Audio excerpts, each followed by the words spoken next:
दोस्तों अॼु राज़दा परवीन जो एल्बम आहे 25 नाज़ प्रोडक्शन में ऐं हिन एल्बम तमामु घणी मक़बूलियत हासिल कई हुई ऐं ही 1992 में रिलीज़ थियो हो।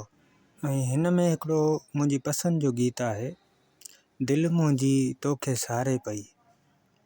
ऐं कुझु दोस्तनि जा कमेंट्स बि आहिनि, उहे बि कमेंट्स शामिलु कयूं, उन खां बाद एल्बम जे बारे में तव्हांखे ॿुधाईंदासीं। पहिरीं कमेंट्स आहे फारूक अहमद इंडिया खां, हैदर हिंद जो 40-35 वॉल्यूम ॾेखारियो, ठीकु आहे दादा। ऐं दिलबर चांडियो दिलूं मोकिलियनि, वॾी महिरबानी। ऐं ॿियो दोस्त आहे शूरा प्रोडक्शन, उन लिखियो आहे ज़बरदस्त प्यारा उर्स चांडे जो 40-41 नंबर थर प्रोडक्शन में ॾेखारियो, ठीकु आहे दादा इंशाल्लाह। उन खां बाद दिलबर चांडियो लिखियो आहे त उर्स चांडे जो वॉल्यूम एल्बम 70, ठीकु आहे दादा। शूरा प्रोडक्शन लिखियो आहे ज़बरदस्त प्यारा। हैदर हिंद जो सिंधी में ज़बरदस्त एल्बम ॾेखारियो दादा, ठीकु आहे इंशाल्लाह, हर कंहिंजी फरमाइश पूरी कंदासीं। उन खां बाद वरी फारूक अहमद लिखियो आहे हैदर हिंद जो एल्बम 10 मारवाड़ी। उन खां पोइ आहे दिलबर चांडियो दिलूं मोकिलियनि, दिलबर चांडे वरी हेठां लिखियो आहे उर्स चांडे जो एल्बम 49 सिंधी, ठीकु आहे दादा इंशाल्लाह। तव्हां सभिनी दोस्तनि जूं फरमाइशूं पूरियूं कंदासीं, आहिस्ते आहिस्ते सभिनी जूं पूरियूं थींदियूं।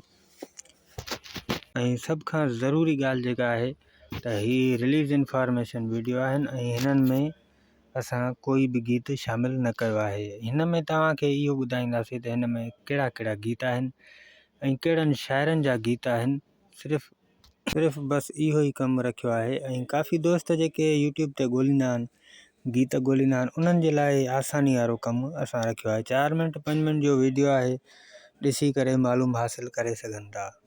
ऐं लाड़ जा जेके बि बहितरीनु फ़नकार आहिनि, इंशाल्लाह उन्हनि सभिनीनि जी हिकु हिकु वीडियो ज़रूरु ईंदी। ऐं उन्हनि जा जेतिरा एल्बम आहिनि उन हिसाब सां ऐं उन्हनि जा जेतिरा एल्बम निकितल आहिनि, सिंधी में आहिनि, मारवाड़ी में आहिनि, सभु इंशाल्लाह शामिलु कंदासीं हिन चैनल ते।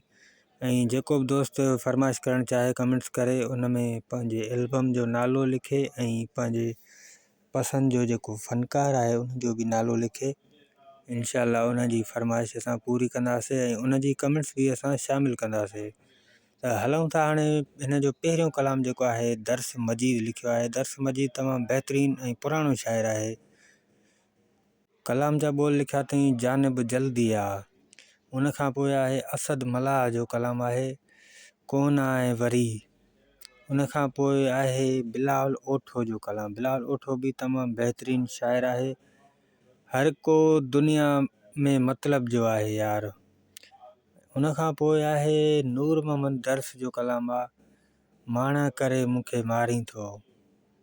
उन खां पोइ वरी दर्स मजीद जो कलाम आहे यार मुंहिंजो ॻाल्हि त ॿुध। उन खां पोइ आहे कासिम प्यासी जो कलाम आहे दिलि मुंहिंजी तोखे सहारे पई, ज़बरदस्त गीत आहे। ऐं उन खां पोइ दर्स मजीद जा 4 कलाम आहिनि पोइते।